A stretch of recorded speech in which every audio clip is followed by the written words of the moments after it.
having an amazing Tuesday morning. An amazing Tuesday morning. Good morning to you if you're just joining us.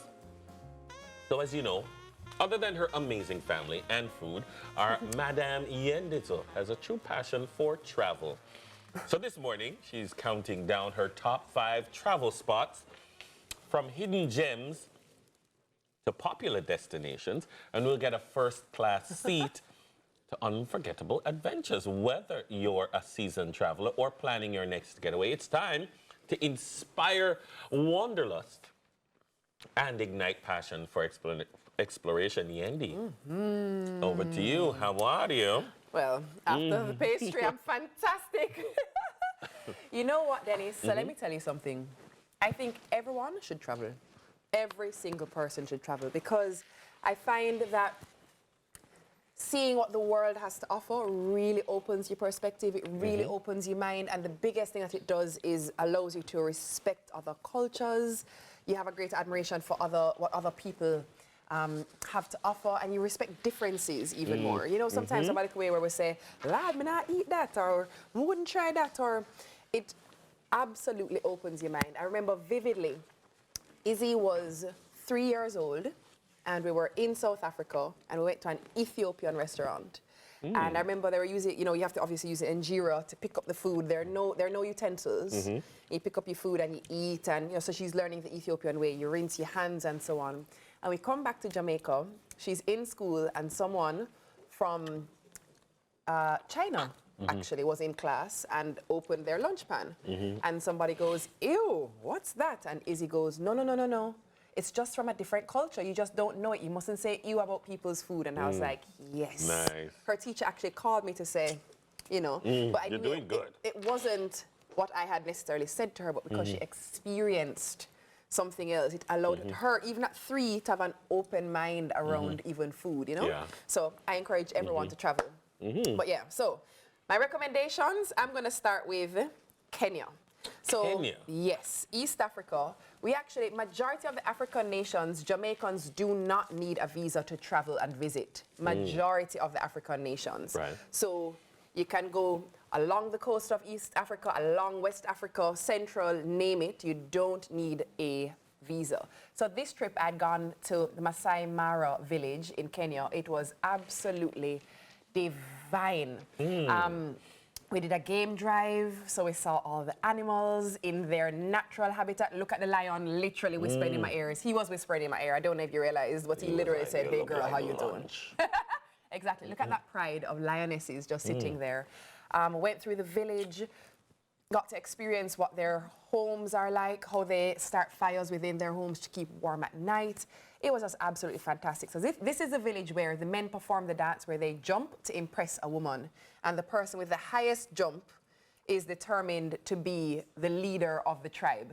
Oh, I saw Sean doing that dance Yes, the other day. yes, that's that tribe. And He was trying to impress Renee. they actually use cow dung, a mixture of cow dung and grass to build their homes. Yes, I remember learning about that in So geography. they were actually showing me how to do the walls. I mean, and you would imagine that it's dung, so it would have a stench. Absolutely not. Could have a process that they use where there's no stench at all, but they just get the value out of the dung. Really, really a great experience. Nice. Next up, I would say Jordan. Is a must experience. Jordan for me, so Petra is one of the wonders of the world, one of the wonders of the modern world. It's actually where Indiana Jones was filmed. So for some people, they might be like, that looks a bit familiar. Indiana Jones was filmed there. Petra is in Jordan. There are many locations in Jordan that actually have biblical reference. So Jordan Moses, itself, where Moses stood and looked over and God showed him the promised land, he was actually in Jordan. Okay. So that alone, being able to, you know, associate what you read in the word and stand in the actual locations, the point at which, you know, in the story where he hit the rock and water came from the spring, that is also there just outside of Petra. It's just, it's a historical location that kind of makes all of it make sense, if that makes sense. I got you. Yeah. I got you. Japan, for me, is without question Nihon. the cleanest country I have ever ever experienced, the most disciplined country, the most Discipline, disciplined I get that, yeah. citizens I've ever experienced. And for me, my favorite food, I love love Japanese. sushi. I love You sushi. love sushi. And I went during cherry blossom. So if you look at that photo, it's in the peak of cherry blossom. And look in the distance, Dennis, Yes, that's yes, Mount yes. Fuji. Yeah, And I it's see. ice-capped at the moment. And what makes the picture more perfect than the pagoda off to the right? Like, it doesn't get more Japanese than that. Cherry blossoms, Mount Fuji, and a pagoda. But the framing of the picture is just perfect. Thank you. A 'Cause complete stranger took it. You in the left, in that left third. Uh-huh. And then in the center third, there's the cherry blossoms, and of course in the extreme background, Yeah. Mount Fuji, and then in the right, it's just a brilliant picture. So the very first time I experienced Japan was actually when I was reigning as Miss Jamaica Universe. I was the face of Blue Mountain Coffee in Japan. And so I went there to launch it.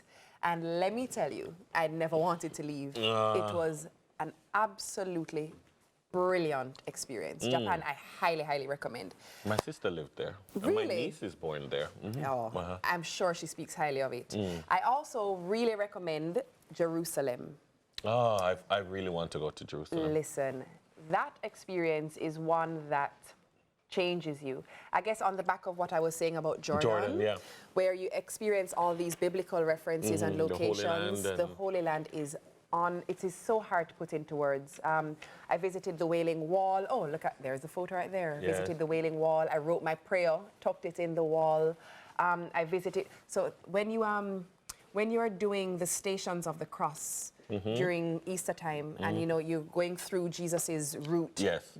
before he's crucified, there's one area where when he's being whipped, he falls over and hits the wall, and in that wall is the imprint of a palm that they say is the palm, Jesus's hand imprint on the wall. And when you touch it, I swear, it literally feels like ice. The entire wall is a warm wall, but in that specific area, it feels like ice. This shot on screen here, that was one of the columns that he braced on when he was carrying the cross. And it is, I promise you, I would not tell you any lies. When you put your ear to the stone, you actually hear the cries of people.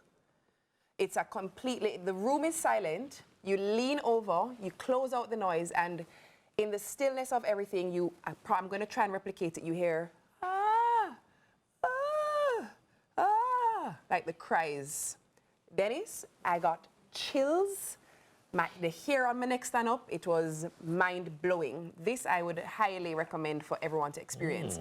Also, you get to experience the prison of Christ. It's just, so you see those two holes there? That's actually where they stand. So their feet go in those holes, and then they're shackled beneath the slab, and so they can't move. You're literally in that area. That is the prison. Unbelievable. And lastly, I'm going to head over to South America. Again, this is another place that you do not need a visa to travel to. This is Peru. Ah. Yes. Yeah. And it's on my travel another list. one of the wonders of the world is there, and it's Machu Picchu. Yes. It is beautiful. I definitely intend to go there. Yes. Beautiful, beautiful experience. Now, very high altitude, you may get altitude sickness. I had a headache for an entire week, and I couldn't shake the headache while I was there because of the altitude. But they That's have not going to stop you from getting a great picture. Hey. And I also And did a the hike. So you llamas, see that mountain? I hiked to the top of that mountain and then looked on down into Machu Picchu. But when I say extremely good food, and one of the best experiences I had there in Peru was the fusion of Peruvian and Japanese cuisine. I was in heaven. That must be interesting. That must be interesting. But I highly, highly recommend just getting out and experiencing the world. It really Do you have a opens your favorite mind. place outside of Jamaica? Do you have a favorite place? My absolute favorite place that I would visit in a heartbeat, well, I would live in a heartbeat, I would move and live there tomorrow, is South Africa. I lived in South Africa. I have an agency there still. And so I lived and worked there for a long time. And it's my absolute favorite outside of Jamaica. It's the only place I've gone and not got homesick. Yeah. I find that very interesting. All right. Cape Town. Well, Cape Cape Town. Town? Specifically Cape Town. It's the topography. So you have the mountains, you have the ocean, you have the good food, and you have the good music and the vibes. Heaven. All right, all right. Nice, nice. Well, I like that. I enjoyed that. I enjoyed the journey. Thank you. Appreciate And you're a good teller of the story of the Oh, journey. I try. You know who's a good teller of a story? Who's that? It would be Shakespeare. Oh. Oh, Dennis. Oh, Dennis. It's now time to take a short break. But when we return, it's time for Poetry in Bloom. Sunrise continues after the break. We soon come. I'll soon give you my point.